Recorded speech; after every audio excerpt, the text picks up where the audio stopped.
The federal sentencing guidelines in federal court are not mandatory. They are advisory. What that means is that the judge who will impose your sentence must consult the guidelines and apply them in your case to calculate a range of sentence and a range of fine if the criminal statute you're charged with or plead guilty to or convicted of carries a fine, to determine the range of the fine. But is not required to impose the sentence that the guidelines call for.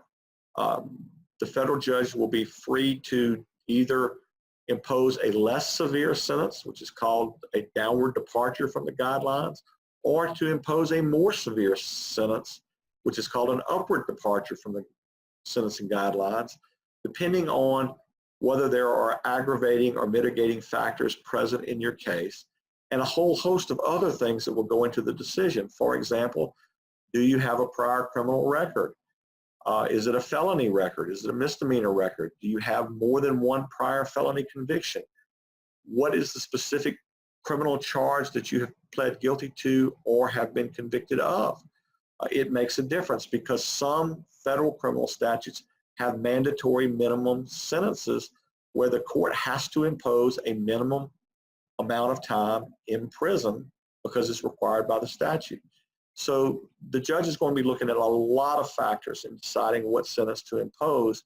So it's important that you have an experienced criminal defense attorney that understands the guidelines, knows how to apply them, and knows how to object to particular provisions of the guidelines that the probation office may be arguing apply in your case to convince the court that they do not apply, and your sentence should not be increased because of the application of one of those guideline provisions.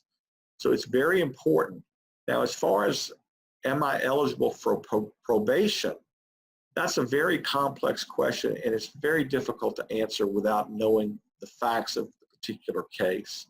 Because again, there are so many factors that go into it, such as the length of sentence, the type of crime that was involved, your prior criminal background, what your score would be under the guidelines. I mean, it's impossible to say broadly, am I eligible for probation without knowing the particular facts of the case. But again, your criminal defense attorney, if he's experienced in federal court, should be able to help you understand whether or not you may be eligible for probation, and if so, what the chances are and what needs to happen for that eligibility to actually occur. So again, I would encourage you to consult with and rely upon a federal criminal defense lawyer who's very experienced in dealing with the federal sentencing guidelines.